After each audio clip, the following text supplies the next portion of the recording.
الحمد لله نحمده ونستعينه ونستغفره ونؤمن به ونتوكل عليه ونعوذ بالله من شرور أنفسنا ومن سيئات أعمالنا۔ حضور اقدس صلی اللہ علیہ وسلم نے ارشاد فرمایا کہ مجھے تمہاری دنیا میں سے 3 چیزیں پسند ہیں۔ پھر آپ کے بعد حضرت ابوبکر صدیق، حضرت عمر، حضرت عثمان، حضرت علی رضی اللہ تعالی عنہم، ان سب نے ارشاد فرمایا کہ یا رسول اللہ ہمیں بھی یہ تین چیزیں پسند ہیں۔ سب حضرات نے اپنی اپنی 3 پسندیدہ چیزوں کا تذکرہ فرمایا، جس کا ذکر گزشتہ درسوں کے اندر ہو چکا۔ تو جب حضور صلی اللہ علیہ وسلم نے اور چاروں صحابہ نے، گویا کہ چاند ستاروں نے اپنی اپنی پسندیدہ چیزوں کا تذکرہ فرما دیا، تو اللہ تبارک و تعالیٰ نے جبرائیل علیہ السلام کو بھیجا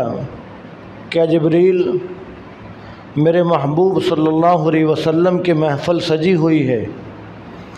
میرے محبوب صلی اللہ علیہ وسلم اور ان کے جانثار، ان کے سچے یار اپنی اپنی پسندیدہ 3 چیزوں کا تذکرہ فرما رہے ہیں۔ اے جبریل، تم بھی جاؤ، تم بھی اپنی 3 پسندیدہ چیزوں کا تذکرہ کر کے آؤ۔ تو جبرائیل علیہ السلام تشریف لائے اور آ کر عرض کیا کہ یا رسول اللہ، مجھے بھی اس دنیا میں سے 3 چیزیں پسند ہیں۔ فرمایا کہ سب سے پہلی چیز مجھے یہ پسند ہے کہ میں گمراہوں کو راستہ دکھلاؤں۔ فرمایا کہ مجھے دوسری چیز یہ پسند ہے کہ ایسے نیک لوگ کہ جو غریب ہیں ان سے میں محبت کروں۔ فرمایا کہ تیسری چیز مجھے یہ پسند ہے کہ جو تنگ دست ہیں ان کی میں امداد کروں۔ تو جو سب سے پہلی چیز ارشاد فرمایا کہ میں گمراہوں کو راستہ دکھلاؤں، اس لیے کہ شروع سے وحی لے کر آنے والے وہ جبرائیل علیہ السلام ہیں۔ تمام انبیاء علیہ السلام کے پاس اللہ تعالیٰ کا پیغام جبرائیل علیہ السلام لے کر آتے رہے، اور وحی کے اندر، آسمانی کتابوں کے اندر ہدایت ہے، گمراہوں کو راستہ دکھلانے کا سامان ہے۔ تو اس لیے جبرائیل علیہ السلام نے ارشاد فرمایا کہ پہلی چیز مجھے یہ پسند ہے کہ میں گمراہوں کو راستہ دکھلاؤں، اس لیے کہ شروع سے میں یہی کام کرتا آ رہا ہوں کہ گمراہوں کے لیے ہدایت کا سامان میں اللہ تعالیٰ کی طرف سے لے کر آتا ہوں۔ اور پھر دوسرا اس لیے کہ جبرائیل علیہ السلام اس بات کو جانتے ہیں کہ جو لوگ گمراہ ہو جاتے ہیں ان کا انجام کتنا ہولناک اور کتنا خوفناک ہوتا ہے، اور جو لوگ گمراہ رہے ان پر اللہ تبارک و تعالیٰ نے کیسے کیسے عذاب مسلط کیے، تو ان پر کیسے کیسے عذاب ہوئے، ان کے کیا کیا انجام خطرناک ہوئے۔ تو جبرائیل علیہ السلام ان تمام باتوں کو جانتے تھے، اس لیے ارشاد فرمایا کہ مجھے پہلی چیز یہ پسند ہے کہ میں گمراہوں کو راستہ دکھلاؤں، اور فرمایا کہ مجھے دوسری یہ چیز پسند ہے کہ جو نیک لوگ ہیں اور غریب ہیں میں ان سے محبت کروں۔ تو یہاں پر فرشتوں کے سردار نے یہ نہیں صرف ارشاد فرمایا کہ صرف نیک لوگوں سے، بلکہ فرمایا کہ جو غریب نیک لوگ ہیں ان سے محبت کروں۔ یہ فرما کر اس بات کی طرف اشارہ فرما دیا کہ اگر جو نیک آدمی ہیں، مالدار ہیں، ان سے آدمی کوئی محبت کرتا ہے تو وہاں پر شبہ ہو سکتا ہے کہ شاید یہ اس کے مالداری کی وجہ سے اس سے محبت کر رہا ہے، شاید یہ اس لیے محبت کر رہا ہے کہ وہ مالدار ہے، شاید مجھے کوئی مالی فائدہ ہو جائے۔ لیکن جو غریب نیک آدمی ہے اس سے مالی فائدہ ہونے کی کوئی توقع نہیں ہے کہ یہ مجھے کوئی مالی فائدہ پہنچا دے گا۔ وہاں پر اگر محبت ہے تو وہ صرف آدمی اللہ تعالیٰ کی رضا کے لیے اور اس کے تقوی کی وجہ سے، اس کی عبادت اور ریاضت کی وجہ سے محبت کرتا ہے۔ تو اس لیے فرمایا کہ میں غریب جو نیک لوگ ہیں ان سے محبت کروں۔ اور آپ صلی اللہ علیہ وسلم کی دعاؤں کے اندر بھی یہ ملتا ہے کہ آپ صلی اللہ علیہ وسلم بھی یہ دعائیں مانگا کرتے تھے کہ یا اللہ مجھے غریبوں کے اندر زندہ رکھ اور مجھے غریبوں کے اندر ہی موت دے اور قیامت کے دن بھی مجھے غریبوں سے ہی اٹھانا۔ آپ صلی اللہ علیہ وسلم اپنی امت کے غریبوں کو تسلی دینے کے لیے، تاکہ میری امت کے غریب یہ نہ سمجھیں کہ شاید غربت کوئی بہت بڑا جرم ہے، شاید غربت کوئی بہت بڑا جرم ہے، میری امت کے غریب کہیں یہ نہ سمجھ لیں، اور یہ اپنی امت کے غریبوں کو بتلانے کے لیے کہ دیکھو اگر میری امت کے کوئی لوگ غریب ہو جائیں، غریب ہوں، تو وہ یہ نہ سمجھیں کہ شاید اللہ تبارک و تعالی ہم سے ناراض ہیں۔ مالداروں سے اللہ تعالیٰ راضی ہیں اور غریبوں سے ناراض ہیں۔ مالداروں سے راضی ہیں اس لیے ان کو مال دے رہے ہیں، اور غریبوں سے کوئی ناراض ہیں اس لیے ان کو مال نہیں دیا۔ فرمایا ایسی بات نہیں ہے، اس لیے کہ یہ تو دنیا امتحان کی جگہ ہے۔ یہاں پر اگر اللہ تعالیٰ نے مالداروں کو مال دیا تو ان کو مال دے کر آزمایا، اور غریبوں کو تھوڑا مال دے کر آزمایا، مالداروں کو زیادہ مال دے کر آزمایا، کسی کو ریڑھی والا بنا کر آزمایا، کسی کو بادشاہ بنا کر آزمایا۔ یہاں اس دنیا کے اندر جو جس حالت میں ہے وہ آزمائش کے اندر ہے، اس کا اللہ تبارک و تعالیٰ اس رنگ کے اندر اس کے اللہ تبارک و تعالیٰ اس حالت کے اندر اس کا اللہ تعالیٰ امتحان لے رہے ہیں۔ تو آپ صلی اللہ علیہ وسلم نے اپنی امت کے غریبوں کو تسلی دی کہ یہ نہ سوچنا کہ شاید غربت کوئی جرم ہے یا غربت اللہ تعالیٰ کی ناراضگی کا ذریعہ ہے۔ فرمایا کہ ایسی بات نہیں، یہ تو اللہ تعالیٰ کسی کو تھوڑا دے کر آزماتے ہیں، کسی کو زیادہ دے کر آزماتے ہیں۔ اور آپ صلی اللہ علیہ وسلم نے یہ دعائیں مانگی، اور ایک مرتبہ نہیں، بار بار آپ یہ دعائیں مانگتے تھے کہ یا اللہ مجھے غریبوں کے اندر زندہ رکھ اور غریبوں میں موت دے، اور قیامت کے دن بھی مجھے غریبوں کے اندر ہی اٹھانا۔ تو اس لیے جبرائیل علیہ السلام نے ارشاد فرمایا کہ جو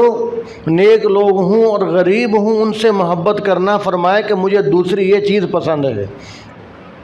اور ایک صحابی تھے جن کا نام اظہر تھا، اور وہ غریب تھے، دیہات کے رہنے والے تھے۔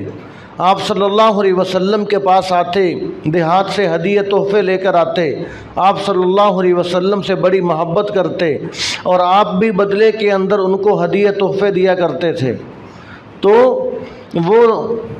اظہر رضی اللہ تعالیٰ عنہ جو ایک غریب صحابی تھے، وہ ایک مرتبہ بازار کے اندر بیٹھے کوئی سبزی وغیرہ بیچ رہے تھے۔ تو بازار لگا ہوا تھا، تو آپ صلی اللہ علیہ وسلم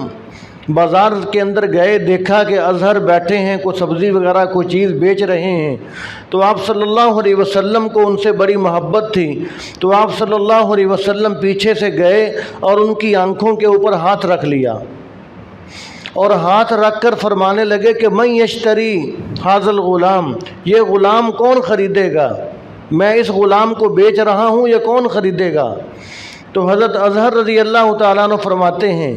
کہ جب پھولوں اور ریشم سے بھی زیادہ نرم و نازک اور خوشبودار ہاتھ میری آنکھوں پر آئے تو میں فوراً سمجھ گیا کہ یہ حضور صلی اللہ علیہ وسلم کے ہی ہاتھ ہیں۔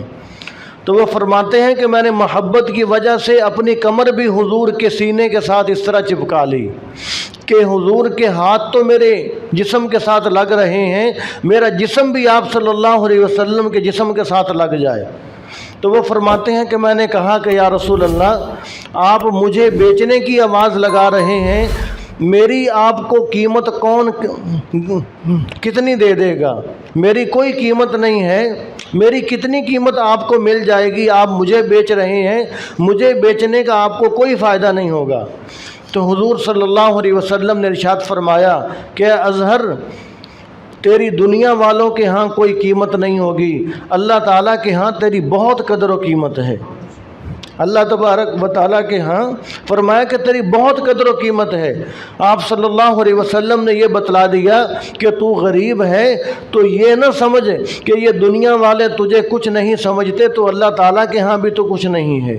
کتنے غریب ایسے ہیں کہ وہ اللہ تبارک و تعالیٰ کے ہاں بہت مقام رکھتے ہیں۔ اللہ تبارک و تعالیٰ ان سے بڑی محبت کرتے ہیں۔ حضور صلی اللہ علیہ وسلم نے ارشاد فرمایا کہ کچھ غریب لوگ جن کے بکھرے ہوئے بال ہوتے ہیں اور ان کے چہرے ہاتھ پاؤں گرد آلود ہوتے ہیں، فرمایا کہ وہ جب ہاتھ اٹھاتے ہیں تو اللہ تعالیٰ ان کے ہاتھ خالی نہیں لوٹاتے، اور وہ اللہ تعالیٰ پر قسم کھا لیں تو اللہ تعالیٰ ان کی قسم کو پورا کر دیتے ہیں۔ جس طرح حضرت بلال حبشی رضی اللہ تعالیٰ عنہ کا ایک واقعہ ذہن کے اندر آیا کہ حضور صلی اللہ علیہ وسلم سحری فرما رہے تھے، آپ صلی اللہ علیہ وسلم سحری کھا رہے تھے، تو حضرت بلال رضی اللہ تعالیٰ عنہ آئے کہ یا رسول اللہ سحری کا وقت ختم ہو چکا، تو ان کو غلط فہمی ہو گئی تھی، تو آپ صلی اللہ علیہ وسلم نے فرمایا کہ نہیں بلال، ابھی سحری کا وقت ختم نہیں ہوا۔ تو حضرت بلال پھر تھوڑی دیر کے بعد آئے کہ یا رسول اللہ سحری کا وقت ختم ہو چکا، تو حضور نے فرمایا کہ نہیں بلال، ابھی سحری کا وقت ختم نہیں ہوا۔ تو حضرت بلال پھر آئے، فرمایا کہ یا رسول اللہ، اللہ کی قسم سحری کا وقت ختم ہو گیا۔ تو آپ صلی اللہ علیہ وسلم نے فوراً ہاتھ روک لیا، فرمایا کہ اے بلال، سحری کا وقت ختم تو نہیں ہوا تھا، لیکن جب تو نے قسم اٹھائی تو اللہ تعالیٰ نے تیری قسم کی لاج رکھتے ہوئے سحری کا وقت ختم کر دیا۔ تو فرمایا کہ بعض لوگ ایسے ہیں کہ جو بظاہر غریب ہوتے ہیں، بظاہر ان کی دنیا والوں کے ہاں کوئی اوقات نہیں ہوتی، لیکن جب وہ اللہ تعالیٰ پر کوئی قسم ڈال دیتے ہیں تو اللہ تعالیٰ ان کی قسم کو پورا فرما دیتے ہیں۔ تو اس بات کو حضرت جبرائیل علیہ السلام، چونکہ وہ شروع سے جب سے آدم علیہ السلام کو پیدا کیا، انسانیت کا سلسلہ شروع ہوا، وہ شروع سے اللہ تبارک و تعالیٰ کا طرز عمل اور لوگوں کے ساتھ معاملات دیکھتے آ رہے تھے، اس لیے فرمایا کہ جو غریب نیک لوگ ہیں ان سے محبت کرنا، فرمایا یا رسول اللہ مجھے یہ چیز دوسری پسند ہے۔ اور تیسری چیز ارشاد فرمایا کہ جو تنگ دست ہیں ان پر خرچ کرنا، ان کی تنگ دستی دور کرنے کا ذریعہ بننا، فرمایا کہ مجھے یہ چیز بڑی پسند ہے۔ اس لیے کہ وہ اس بات کو بھی شروع سے دیکھتے آ رہے تھے کہ جب سے اللہ تعالیٰ نے انسانوں کو پیدا کیا ہے، آدم علیہ السلام سے انسانیت کا سلسلہ شروع کیا ہے، اس وقت سے دیکھتے آ رہے تھے کہ تنگ دستوں کی تنگ دستی دور کرنے پر، لوگوں کے معاملات کے اندر آسانیاں پیدا کرنے پر اللہ تعالیٰ کی رحمت کتنی زیادہ متوجہ ہوتی ہے، اللہ تبارک و تعالیٰ کی رحمت اپنے بندوں پر کس قدر زیادہ نازل ہوتی ہے۔ تو وہ شروع سے یہ معاملہ دیکھتے آ رہے تھے، جس کو کسی نے کیا، حضور صلی اللہ علیہ وسلم نے ارشاد فرمایا کہ ارحموا من فی الارض یرحمکم من فی السماء، فرمایا کہ الراحمون یرحمہم اللہ، فرمایا کہ جو رحم کرنے والے ہیں، فرمایا کہ ان پر اللہ تعالیٰ رحم کرتے ہیں، اور ارشاد فرمایا کہ ارحموا من فی الارض یرحمکم من فی السماء، تم زمین والوں پر رحم کرو، آسمان والا تم پر رحم کرے گا، کرو مہربانی تو اہل زمیں پر، خدا مہرباں ہوگا عرش بری پر۔ تو جبرائیل علیہ السلام یہ شروع سے معاملہ دیکھتے آ رہے تھے کہ جو زمین والوں پر، جو لوگوں پر مہربانی کرتے ہیں، اللہ تعالیٰ کس قدر ان پر رحمت فرماتے ہیں۔ تو اس لیے ارشاد فرمایا کہ یا رسول اللہ، مجھے تیسری چیز یہ پسند ہے کہ میں تنگ دستوں پر خرچ کروں، تنگ دستوں کی امداد کروں، تاکہ اللہ تعالیٰ کی رحمت بہت زیادہ میں حاصل کرنے والا بن جاؤں۔ اس لیے کہ آپ صلی اللہ علیہ وسلم نے فرمایا کہ الخلق عیال اللہ، فرمایا کہ یہ جو مخلوق ہے یہ سارا اللہ تعالیٰ کا کنبہ ہے، فرمایا کہ ساری مخلوق اللہ تعالیٰ کا کنبہ ہے، اللہ تعالیٰ کو اپنی مخلوق سے بڑا پیار ہے، اللہ تبارک و تعالیٰ کو اپنے بندوں سے بڑا پیار ہے۔ تو جب آدمی اللہ تعالیٰ کے بندوں کے لیے آسانیاں پیدا کرتا ہے، تنگ دستی دور کرتا ہے، امداد کرتا ہے، خرچ کرتا ہے، تو اللہ تبارک و تعالیٰ کی رحمت جوش میں آتی ہے کہ تو مجھ سے زیادہ رحم کرنے والا کہاں سے آ گیا، رحمان تو میں ہوں، تو میرے بندوں پر رحم کرتا ہے، میں تجھ پر رحم کروں گا۔ تو اس لیے جبرائیل علیہ السلام نے فرمایا کہ میں یہ شروع سے معاملہ دیکھتا رہا ہوں کہ زمین والوں پر رحم کرنا، یہ کتنی جلدی یہ چیز اللہ تعالیٰ کی رحمت کو کھینچتی ہے۔ تو اس لیے فرمایا کہ یا رسول اللہ، تیسری چیز مجھے یہ پسند ہے کہ میں تنگ دستوں کی امداد کیا کروں۔ تو دعا ہے کہ اللہ تعالیٰ ہمیں بھی یہ چیزیں اپنانے کی توفیق نصیب فرمائے۔